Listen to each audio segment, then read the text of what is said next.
आज हम एक बहुत ही उलझे हुए लेकिन जरूरी मौजू पर बात करने वाले हैं। वो मनोवैज्ञानिक वजह हैं जो लोगों को खराब रिश्तों में, जिन्हें हम टॉक्सिक रिलेशनशिप्स कहते हैं, फंसाए रखती हैं। चलिए इस गुत्थी को परत दर परत सुलझाते हैं। कभी ऐसा महसूस हुआ है कि किसी रिश्ते में कोई खुशी नहीं बची है, सब कुछ बोझ जैसा है, लेकिन फिर भी उसे छोड़ पाने का ख्याल भी नामुमकिन सा लगता है? या फिर ये सिचुएशन, सामने वाला इंसान नजरअंदाज कर रहा है, शायद सम्मान भी नहीं दे रहा, पर दिमाग है कि हर वक्त बस उसी के बारे में सोचे जा रहा है। ये एक बहुत ही जानी पहचानी सी उलझन है। अगर इनमें से कुछ भी अपना सा लग रहा है तो सबसे पहले ये जानना जरूरी है कि इस एहसास में कोई अकेला नहीं है। हजारों लाखों लोग इसी कश्मकश से गुजरते हैं। तो चलिए शुरू करते हैं। सबसे पहले ये समझते हैं कि आखिर ये टॉक्सिक रिश्ता, ये जहरीला रिश्ता होता क्या है, इसकी पहचान क्या है। देखिए, सीधा साधा हिसाब है। एक टॉक्सिक रिश्ता वो है जहाँ प्यार से कहीं ज्यादा दर्द मिलने लगता है, जहाँ बात बात पर गिल्टी फील कराया जाता है। ऐसा लगता है जैसे हर गलती अपनी ही है। आपकी भावनाओं को या तो नजरअंदाज कर दिया जाता है या फिर छोटा बता दिया जाता है। और सबसे बड़ी बात, इंसान खुद को लगातार बदलता जाता है, जबकि सामने वाला वो जस का तस रहता है। सबसे खतरनाक बात जानते क्या है? ये रिश्ते शुरू में कभी टॉक्सिक लगते ही नहीं है। ये एक बहुत ही खूबसूरत धोखे की तरह होते हैं। जिसे हम केयर या देखभाल समझ रहे होते हैं, वो असल में कंट्रोल करने की कोशिश होती है। जिसे लव या प्यार का नाम दिया जाता है, वो असल में पॉसेसिवनेस या हक जताना होता है। और जिसे कंसर्न यानी चिंता बताया जाता है, वो असल में मैनिपुलेशन का एक तरीका होता है। तो ये तो हुई पहचान की बात। अब आते हैं उस असली सवाल पर, उस मनोवैज्ञानिक भूल भुलैया पर जो लोगों को ऐसे रिश्तों में फंसाए रखती है। ये कुछ ऐसे दिमागी जाल हैं जिन्हें पहचानना वाकई बहुत मुश्किल हो सकता है। तो सवाल यही उठता है ना कि अगर सब कुछ इतना ही बुरा है, इतना दर्द है, तो फिर लोग ऐसे रिश्ते में रहते क्यों हैं, छोड़ क्यों नहीं देते? इसका जवाब हमारे दिमाग के काम करने के तरीके में, यानी साइकोलॉजी में छिपा है। और सबसे पहली और सबसे बड़ी वजह ये है कि हम उस इंसान को नहीं, बल्कि उस उम्मीद को पकड़ कर रखते हैं कि वो इंसान एक दिन वैसा बन जाएगा जैसा हम चाहते हैं। हम उस इंसान की हकीकत से नहीं, बल्कि उसके पोटेंशियल से, उसके वादों से बंधे होते हैं। और यही उम्मीद पता है क्या करती है? ये धीरे धीरे सेल्फ ब्लेम के एक खतरनाक चक्कर में फंसा देती है। दिमाग में बस यही चलता रहता है, शायद वो बदल जाएंगे, शायद कुछ गलती मेरी ही है, या शायद मैं ही सिचुएशन को गलत समझ रहा हूँ। ये जो खुद पर शक करने का सिलसिला है ना, ये एक बहुत गहरा जाल है। अब आते हैं एक बहुत ही पावरफुल साइकोलॉजिकल टूल पर।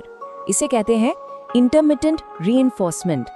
सुनने में थोड़ा टेक्निकल लगता है, पर इसका मतलब बहुत सीधा है। कभी कभी मिलने वाला इनाम।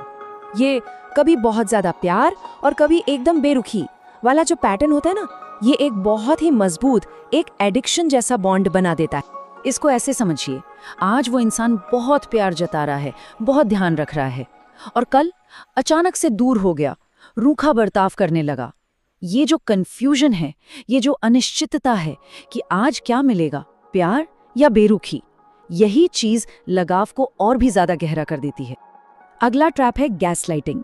ये एक शब्द आजकल काफी सुनने में आता है। ये मैनिपुलेशन का एक ऐसा तरीका है जिसमें सामने वाला इंसान आपको अपनी ही याददाश्त, अपनी ही समझ पर शक करने के लिए मजबूर कर देता है। जैसे कुछ हुआ और आपने उस बारे में बात की, तो जवाब मिलेगा, अरे तुम तो बस ओवरथिंक कर रहे हो। इससे आपकी फीलिंग्स को ही खारिज कर दिया जाता है। या फिर वो साफ साफ मुकर जाएंगे, ऐसा तो कभी हुआ ही नहीं। और ये सुनकर इंसान खुद पर ही शक करने लगता है कि क्या मैंने सच में गलत याद रखा। और आखिर में घूम फिर कर सारी बात आप पर आ जाती है, असली प्रॉब्लम तो तुम हो। गैसलाइटिंग का मकसद ही यही होता है, सारा दोष पीड़ित पर डाल देना।